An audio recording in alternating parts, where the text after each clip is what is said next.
भाद्रपद मास की शुक्ल पक्ष में आने वाली एकादशी का नाम उसका युधिष्ठिर ने पूछा कि केशव, भाद्रपद मास के शुक्ल पक्ष में जो एकादशी होती है उसका क्या नाम है, कौन से देवता है और कैसी विधि है, कृपा करके यह बताइए। तब भगवान श्री कृष्ण ने कहा कि राजन, इस विषय में मैं तुम्हें आश्चर्यजनक कथा सुनाता हूँ जिसे ब्रह्मा जी ने महात्मा नारद जी से कहा था। नारद जी ने पूछा कि चतुर्मुख, आपको नमस्कार है। मैं भगवान विष्णु की आराधना के लिए आपके मुख से सुनना चाहता हूँ कि भाद्रपद मास के शुक्ल पक्ष में कौन सी एकादशी होती है। तब ब्रह्मा जी ने कहा कि मुनिश्रेष्ठ, तुमने मुझे बहुत अच्छा प्रश्न पूछा है। क्यों ना हो, वैष्णव जो ठहरे, भादो महीने के शुक्ल पक्ष की जो एकादशी होती है उसका नाम पद्मा है। उस दिन भगवान ऋषिकेश की पूजा होती है। यह उत्तम व्रत अवश्य करने योग्य है। सूर्यवंश में मानधाता नामक एक चक्रवर्ती सत्य प्रतिज्ञ और प्रतापी राजऋषि हुए। वे प्रजा का अपने औरस पुत्र की भांति धर्मपूर्वक पालन किया करते थे। उनके राज्य में अकाल नहीं पड़ता था, मानसिक चिंताएं नहीं सताती थी और व्याधियों का प्रकोप भी नहीं होता था। उनकी प्रजा निर्भय तथा धन दान से समृद्ध थी। महाराज के कोष में केवल न्याय उपार्जित धन का ही संग्रह था। उनके राज्य में समस्त वर्णों और आश्रमों के लोग अपने अपने धर्म में लगे रहते थे। मानधाता के राज्य की भूमि कामधेनु के समान फल देने वाली थी। मानधाता उनके राज्य करते समय प्रजा को बहुत सुख प्राप्त होता था। एक समय किसी कर्म का फल भोग प्राप्त होने पर राजा के राज्य में 3 वर्षों तक वर्षा नहीं हुई। इससे उनकी प्रजा भोग से पीड़ित हो नष्ट होने लगी। तब संपूर्ण प्रजा ने महाराज के पास आकर इस प्रकार कहा। प्रजा बोली कि महाराज, आपको प्रजा की बात सुनना चाहिए। पुराणों में मनीषी पुरुषों ने जल को नारा कहा है। वह नारा ही भगवान का निवास स्थान है, इसलिए वे नारायण कहलाते हैं। नारायण स्वरूप भगवान विष्णु सर्वत्र व्यापक रूप में विराजमान होते हैं। वे ही मेघ स्वरूप होकर वर्षा करते हैं। वर्षा से अन्न पैदा होता है और अन्न से प्रजा जीवन धारण करती है। इस समय अन्न के बिना प्रजा का नाश हो रहा है, अतः ऐसा कोई उपाय कीजिए जिससे हमारे योग क्षेम का निर्वाह हो।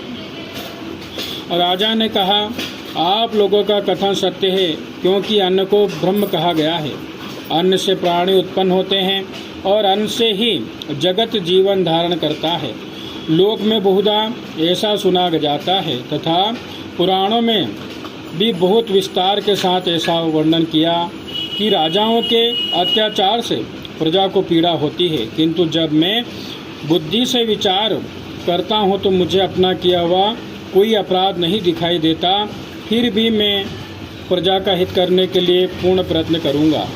ऐसा निश्चय कर राजा मानधाता इन्हें गिने व्यक्तियों को साथ में ले विधाता को प्रणाम करने के सघन वन की ओर चल दिए। वहां जाकर मुख्य मुनियों और तपस्वियों के आश्रमों पर घूमते फिरे। एक दिन उन्हें ब्रह्मपुत्र अंगिरा ऋषि का दर्शन हुआ।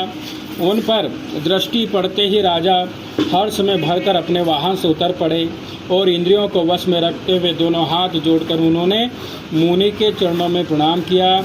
मुनि ने भी स्वस्ति कहकर राजा का अभिनंदन किया और उनके राज्य के 7 अंगों की कुशल पूछी।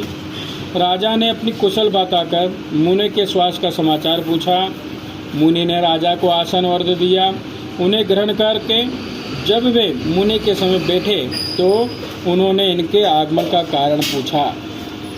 तब राजा ने कहा कि भगवान, मैं धर्मानुकूल प्रणाली से पृथ्वी का पालन कर रहा था, फिर भी मेरे राज्य में वर्षा का अभाव हो गया।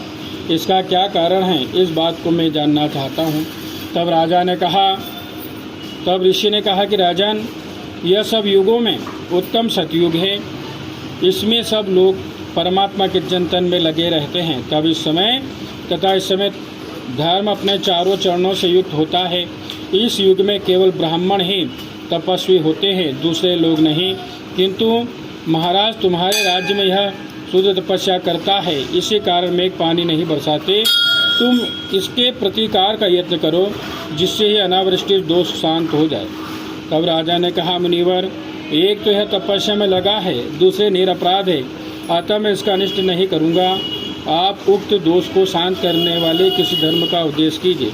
तब ऋषि ने कहा कि राजन, यदि ऐसी कोई बात है तो एकादशी का व्रत करो। भाद्रपद मास के शुक्ल पक्ष में जो पद्मा नाम से विख्यात एकादशी होती है, उसके व्रत के प्रभाव से निश्चय ही उत्तम वृष्टि होगी। अनरेश, तुम अपनी प्रजा और परिजनों के साथ इसका व्रत करो। ऋषि का वचन सुनकर राजा अपने घर लौट आए। उन्होंने चारों वर्णों की समस्त प्रजाओं के साथ भादों के शुक्ल पक्ष की पद्मा एकादशी का व्रत किया। इस प्रकार व्रत करने पर मेघ पानी बरसाने लगे, पृथ्वी जल से आप्लावित हो गई और हरी भरी खेती से सुशोभित होने लगे। उस व्रत के प्रभाव से सब लोग सुखी हो गए। भगवान श्री कृष्ण कहते हैं कि राजन, इस कारण इस उत्तम व्रत का अनुष्ठान अवश्य करना चाहिए। पद्मा एकादशी के दिन जल से भरे हुए घड़े को वस्त्र से ढककर दही और चावल के साथ ब्राह्मण को दान करना चाहिए। साथ ही छाता जूता भी देना चाहिए। दान करते समय बुधवार और श्रवण के नक्षत्रों से युक्त द्वादशी के दिन बुध श्रवण नाम धारण करने वाले भगवान गोविंद आपको नमस्कार है। नमस्कार है, मेरी पाप राशि का नाश करके आप मुझे सब प्रकार के सुख प्रदान करें। आप पुण्यात्मा जनों को भोग और मोक्ष प्रदान करने वाले तथा सुखदायक हैं। राजा इसके पढ़ने और सुनने से मनुष्य पापों से मुक्त हो जाता है। बोलिए लक्ष्मण भगवान की जय।